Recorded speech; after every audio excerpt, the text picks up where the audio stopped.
Hallelujah. नीतिसूत्र 24 अध्याय 13 ते 14 वचन. माझ्या मुला मध खा, तो चांगला आहे. मधाची फळे खा, ते तुझ्या जिभेला गोड लागते. वचन 14. असेच ज्ञान तुझ्या जीवाला आहे असे समज. ते तुला प्राप्त झाले तर परमप्राप्तीकडे तुझी आशा फुटणार नाही. हालेलुया. हालेलुया. हालेलुया. वचन 20 मध्ये पहा. माझ्या मुला मध खा, तू चांगले. मधाचे पोळे खा, ते तुझ्या जीवाला गोड लागते. तसेच ज्ञान तुझ्या जीवाला आहे असे म्हण. बायबल काय सांगते? ज्या प्रकारे मध गोड लागते त्या प्रकारे परमेश्वराचं ज्ञान जीवाला गोड आहे. ते ज्ञान प्राप्त झाल्याने बायबल सांगते आपल्याला फलप्राप्ती घडेल आणि आपली आशा फुटणार नाही. पहा, अनेक वेळेला माणसाची आशा फुटते. अनेक वेळेला काही गोष्टीवर, व्यक्तीवर आपण भरोसा ठेवतो, विश्वास ठेवतो, आशा ठेवतो, परंतु त्या व्यक्ती संबंधाने आपली आशा तुटते. किंवा आपण एखाद्या गोष्टीची काही अपेक्षा बाळगतो, एक आशा बाळगतो. हे अमुक दिवशी होईल, हे अमुक दिवशी मला मिळेल, असं घडेल, त्याने सांगितले ना मग असं होईल. परंतु वेळ आल्यावर तसं घडत नाही, तसं होत नाही. किंवा अनेक दिवस लोटून जातात, महिने किंवा वर्षही लोटतात, पण तरीसुद्धा आशेप्रमाणे घडत नाही. आशा फुटते. विश्वास जो तो निष्फळ होतो, म्हणजे विश्वासाप्रमाणे प्रतिफल लाभत नाही. मग तुटलं जाते, मन कमजोर बनते. की ज्या गोष्टीवर विश्वास ठेवला होता, ज्या व्यक्तीवर विश्वास ठेवला होता, ज्या गोष्टीविषयी आशा बाळगली होती, ते तर तसं झालंच नाही, ते तसं घडलंच नाही, मनाप्रमाणे लाभलं नाही, इच्छा पूर्ण झाली नाही. आणि अशा वेळेला आशा तुटून जाते, इच्छा निष्फळ होते, मन मात्र कमजोर, दुःखी, अस्वस्थ बनते आशा फुटल्यामुळे. आणि मग जीवनामध्ये निराशा निर्माण होते. दुसऱ्यांदा कशावर विश्वास ठेवायला भीती वाटते. पहिला झालं नाही, आता नक्की होईल का? मग अंतःकरणात, मनात, जीवनात एक कमजोर विश्वास निर्माण होतो, एक अल्पविश्वास निर्माण होतो. भय आणि भीती मनामध्ये उत्पन्न होते. कारण सुरुवातीला फसलेलो आहे, आशा फुटलेली आहे. ज्या गोष्टीवर विश्वास ठेवला होता ते मिळालं नाही, मग आता मिळेल का? मग मनुष्य तुटला जातो, अस्वस्थ बनतो, निराश बनतो. काय करावं हे कळत नाही, समजत नाही.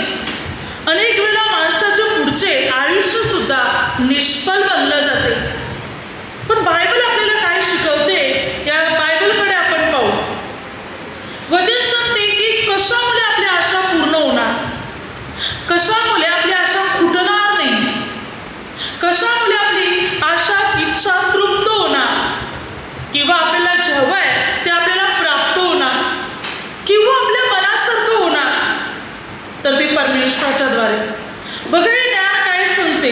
हे ज्ञान प्रभूचे ज्ञान आहे. ज्ञान म्हणते जसं मध गोड लागते तशा जीवाला, तशा प्रकारे मी तुला गोड लागायला हवं. कारण मी जर तुला प्राप्त झालो तर तुला फलप्राप्ती होईल आणि तुझी आशा कधी फुटणार नाही. ज्या माणसामध्ये देवाचं ज्ञान असते, देवाचं वचन, देवाची शिकवण, देवावरला विश्वास जेव्हा त्याच्यामध्ये असतो, तेव्हा त्याची आशा फुटत नाही. तर त्याची आशा पूर्ण होते, त्याची आशा निष्फळ होत नाही. तर त्याच्या आशेप्रमाणे त्याला प्रतिफल लागते, कारण परमेश्वराची उपस्थिती त्याच्यामध्ये असते. आपण इथे बसलेले आहे, अनेकांची आशा फुटलेली असेल. कारण का? आपण देवाच्या वचनाला, देवाच्या ज्ञानाला आपल्या जीवनात महत्त्व दिलं नाही, प्रभूच्या शिकवणीला, प्रार्थनेला महत्त्व दिलं नाही, म्हणून आपली आशा फुटलेली आहे, आपली आशा निष्फळ झालेली आहे. आपल्या जीवनात हवी असलेली गोष्ट आपल्याला लाभली नाही. कारण का? देवाचं वचन परमेश्वराचं ज्ञान याला आपण आपल्या जीवनात जागा दिली नाही, म्हणून आपली आशा पूर्ण झाली नाही, इच्छा तृप्त झाली नाही, कारण आपण परमेश्वराला महत्त्व देत नाही. आपल्याला वाटते की आपली आशा खुटू नये, आपल्याला वाटते आपल्याला परमेश्वराचा अनुग्रह मिळावा, देवाचा आशीर्वाद मिळावा. तर बायबल सांगते आपल्या प्रत्येकाला परमेश्वराची गरज आहे, देवाची गरज आहे. बघा नीतिसूत्र वचन काय सांगते, 13:19 वचनामध्ये, इच्छा तृप्ती जीवाला गोड वाटते, पण वाईट सोडून देण्याचा मुखाला वीट आहे. बायबल काय सांगते, इच्छा तृप्ती जीवाला गोड वाटते, जेव्हा वाटते हा मनासारखं झालेलं आहे, जेव्हा वाटते हा इच्छा पूर्ण झालेली आहे, जे हवं होतं ते मिळालं आहे, तेव्हा त्यावेळी माणसाला कसं वाटते, आनंद निर्माण होतो, मनुष्य भरपूर प्रसन्न असतो. समज उदाहरणार्थ बोटी समुद्रात गेलेले आहेत, तुम्ही अशी इच्छा बाळगली होती 50 पाटी मासली मिळू दे किंवा मासे मिळू दे, इच्छा बाळगली होती आणि खरोखर तेवढी मासली आली आणि मासे आले तर काय करतील, उड्या मारतील की नाही, आनंदाने वाटतील ना.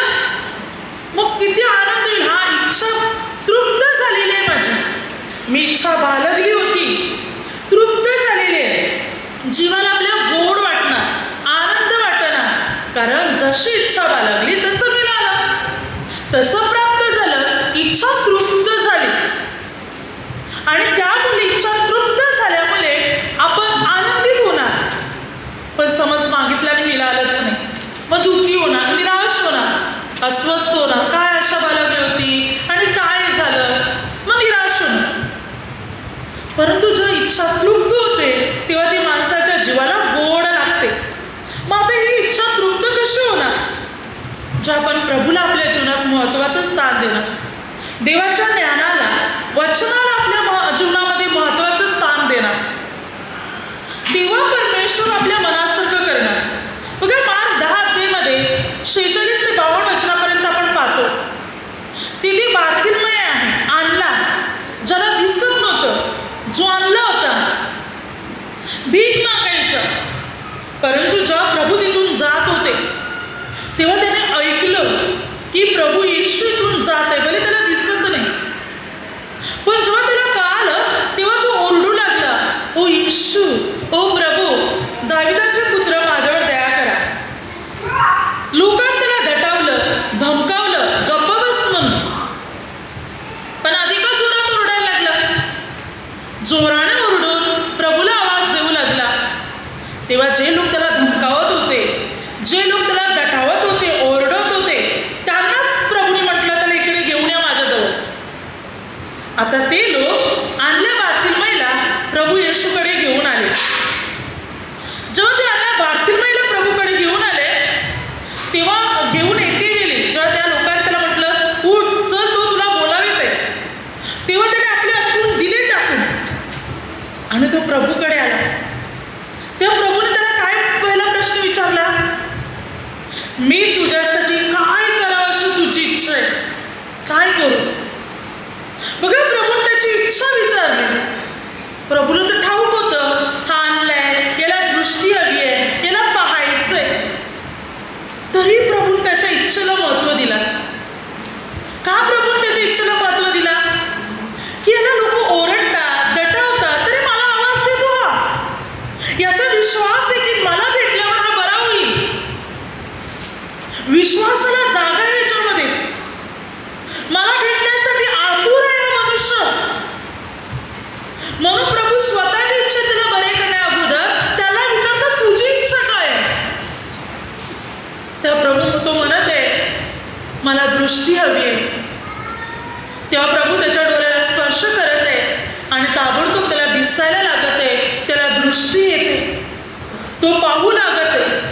आता त्याला दृष्टी मिळाल्यावर, तो पाहू लागल्यावर आनंदाने उड्या मारल्या असतील त्याने, किती आनंद झाला असेल त्याला, त्याच्या मनासारखं त्याला लाभलं होतं, त्याची इच्छा पूर्ण झाली होती, आता त्याला दिसू लागलं होतं.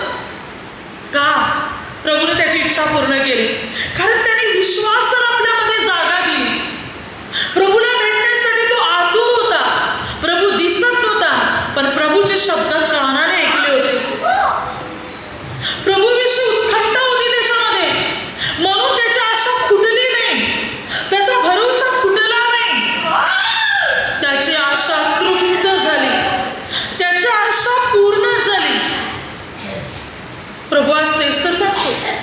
ज्ञान तेच तर म्हणते.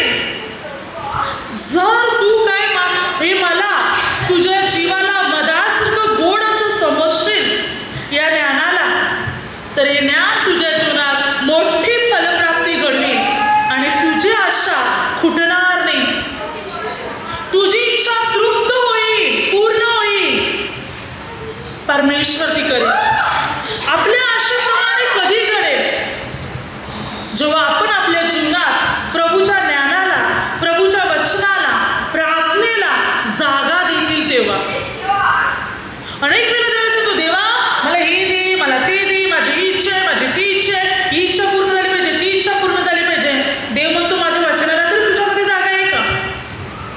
माझी प्रार्थना तरी करतोस का तू? तुझ्यामध्ये तो दृढ विश्वास आहे का माझ्या बाबतीत? असे तर आताच घे, इच्छा पूर्ण होईल ताबडतोब. माणसामध्ये विश्वास कमजोर आहे, मनुष्य प्रार्थना अधिक करत नाही, देवाचं वचन आपल्या जीवनात साठवत नाही, देवाबाबतीत आतुरलेला नाही, मग त्याची इच्छा लांबणीवर पडते.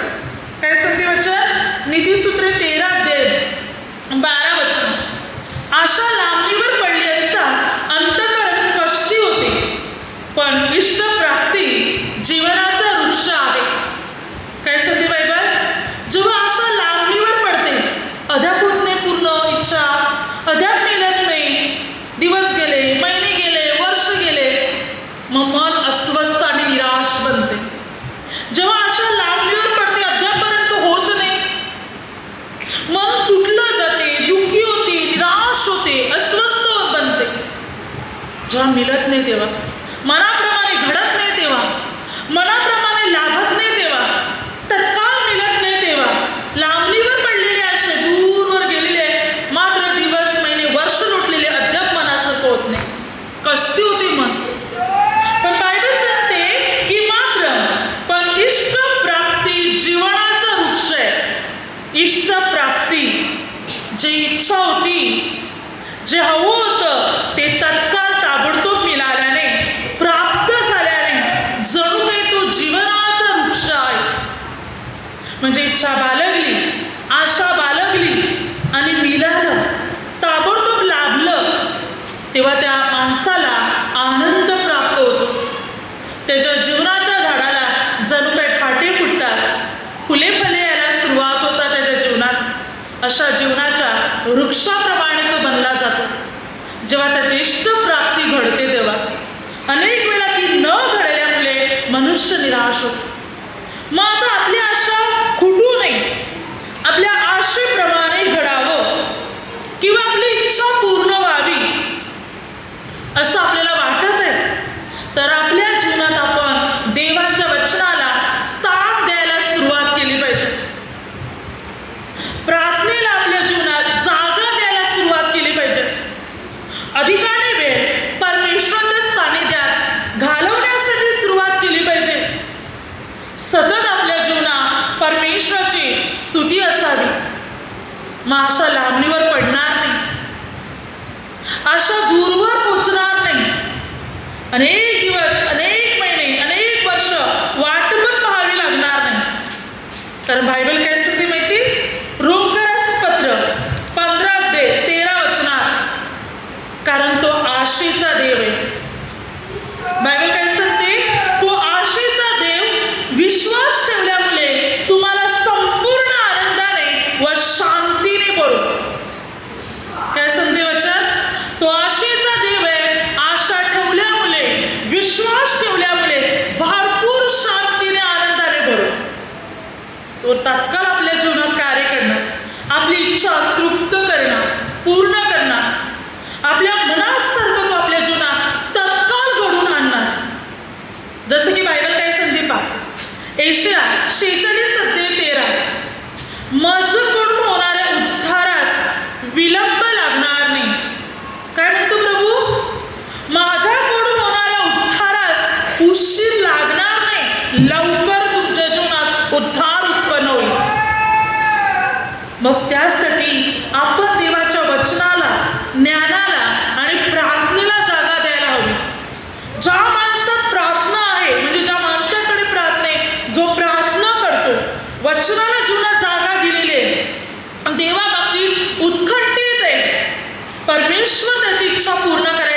उशीर लावणार नाही. देवपिता लवकर त्याच्या जीवनात कार्य करणार. त्याची आशा लांबणीवर पडणार नाही. तत्काळ देव इष्टप्राप्ती त्याच्या जीवनात घडून आणणार. देवपिता त्याला अनुग्रह देणार. त्याची आशा फुटणार नाही, कारण परमेश्वर त्याला अनुग्रह देणार. म्हणून त्यासाठी आपल्याला देवाचं वचन आपण आपल्या जीवनात महत्त्वाच्या ठिकाणी म्हणजे आपल्या हृदयात साठवलं पाहिजे.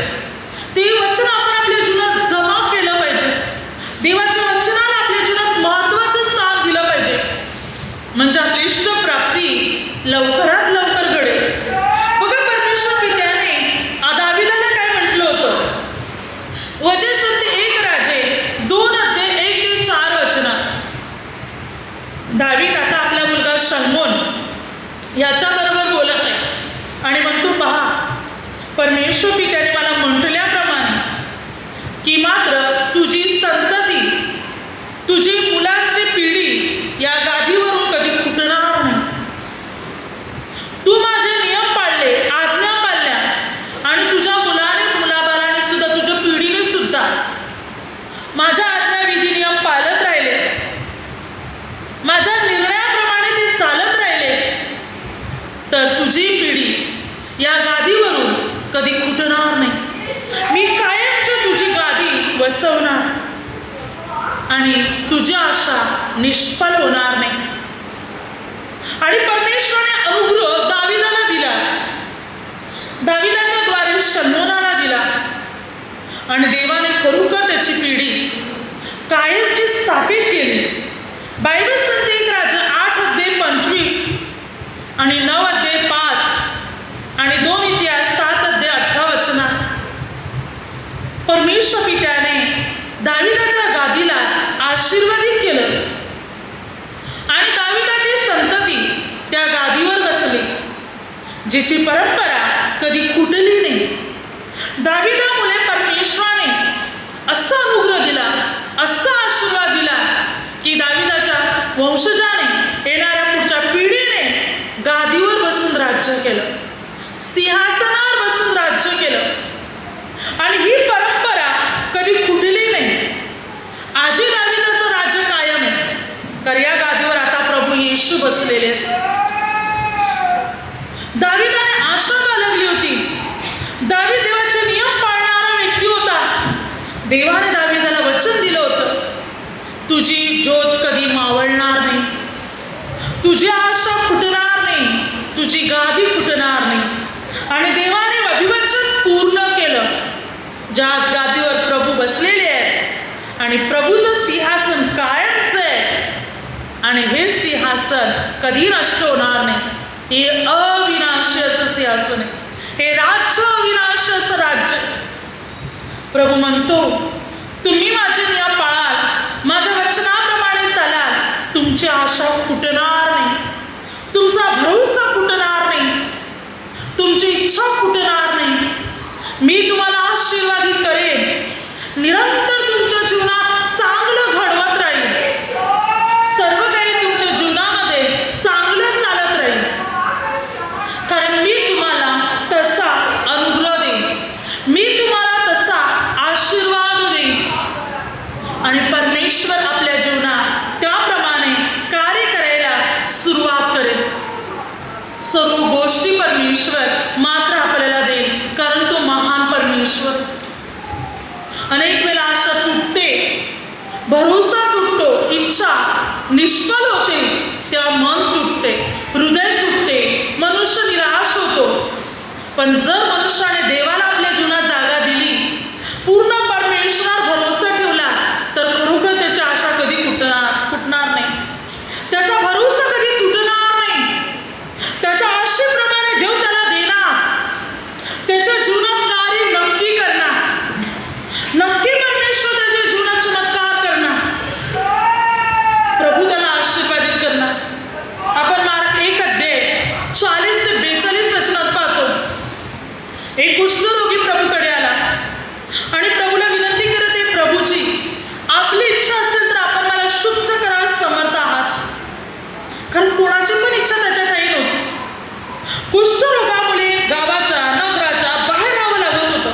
अशुद्ध जीवन, अशुद्ध आजार होता. बायबलच्या नियमाप्रमाणे सर्वात महारोग, सर्वात मोठा अशुद्ध रोग म्हणजे कुष्ठरोग मानला जायचा. अशाने गावाच्या नगराच्या बाहेर यायचं, भीक मागून खायचं. तो प्रभूला विनंती करतो, आपली इच्छा असेल तर आपण मला शुद्ध करा समर्था. प्रभू तो आहे माझी इच्छा, माझी इच्छा शुद्ध हो. लागलंच प्रभू त्याला शुद्ध केलं. आपली इच्छा म्हणजे तुमची इच्छा असेल तर मला शुद्ध करू शकता. प्रभू म्हणतो आहे माझी इच्छा तुला शुद्ध करण्याची. कारण त्याने त्याची इच्छा बाळगली होती, त्याला बरं व्हायचं होतं. म्हणून तो प्रभूला म्हणतो तुमची इच्छा असेल तर मला तुम्ही बरे करू शकता. प्रभू म्हणतो हा शुद्ध हो, ताबडतोब बरा हो. जेव्हा माणसाचे चांगले विचार असतात, चांगली इच्छा असतात, त्या प्रभू त्याची पण इच्छा प्रगट करतो. हा माझी पण ती इच्छा आहे. तत्काळ ताबडतोब त्याची कुष्ठ निघून गेले आणि तो बरा झाला, त्याला आरोग्य लाभले. बघा परमेश्वर त्याच्या इच्छेप्रमाणे आपली इच्छा पूर्ण करायला तयार आहे, किंवा आपल्या इच्छेप्रमाणे त्याची इच्छा पण तो बनवायला तयार आहे. प्रभू म्हणतो माझी पण तीच इच्छा आहे ती इच्छा, बरा हो, बरा झाला. जर आपण देवाच्या वचनाला आपल्या जीवनात महत्वाचं स्थान देणार, प्रभूला शरण येणार, प्रभूच्या नियमाप्रमाणे चालायला सुरुवात करणार, प्रार्थना वाढवणार, तर आपली आशा लांबणीवर पडणार नाही, आपली आशा फुटणार नाही, लवकरात लवकर पूर्ण होईल. काय पाहिजे तुम्हाला? काय हवंय तुम्हाला? आरोग्य हवंय, बाळाची देणगी हवी आहे, कुटुंबात शांती यावी, धंदा व्यवस्थित चालावा, कर्ज फेडलं जावं, किंवा इतर अनेक गोष्टी. सर्व इच्छा पूर्ण होतील. तुमची इच्छा, तुमची आशा फुटणार नाही. फक्त प्रार्थना वाढवा. तुम्हाला वाटते तुमच्या जीवनात काही अवघड गोष्टी आहेत, काही कठीण गोष्टी आहेत, जे अनेक प्रयत्न करून होत नाही, तर त्यासाठी प्रार्थना वाढवा. प्रार्थनेने ही अडथळे दूर होतील, प्रार्थनेने मार्ग मोकळे होतील. जास्त रिट्रीट करायला, जास्त प्रार्थनेत वाढवायला सुरुवात करा. तुमची आशा लांबणीवर पडणार नाही, तुमची आशा फुटणार नाही, तुमची इच्छा तृप्त होणार, इच्छा तुमची मात्र पूर्ण होणार, तुम्हाला हवं ते मिळणार. परमेश्वर तुमच्या जीवनात कार्य करणार, तुम्हाला निराश व्हावं लागणार नाही, कारण परमेश्वर तुम्हाला अनुग्रह देणार. फक्त त्यासाठी प्रार्थना वाढवायला सुरुवात करा, आपला विश्वास मजबूत करा. परमेश्वर हे माझ्या जीवनात करणार, मला जे हवं ते परमेश्वर देणारच, मिळणारच. प्रार्थना वाढवा, अडथळे दूर होतील, समस्या दूर होतील, संकटे टळली जातील आणि परमेश्वराचा विपुल अनुग्रह आपल्या जीवनात उतरेल, विपुल आशीर्वाद आपल्या जीवनात उतरेल. आपली सर्व बंधने तुटतील, सर्व समस्या दूर होतील, सर्व संकटे टळतील, कारण परमेश्वर आपल्या जीवनात आहे. आणि तो जर आपल्या जीवनात आहे तर फलप्राप्ती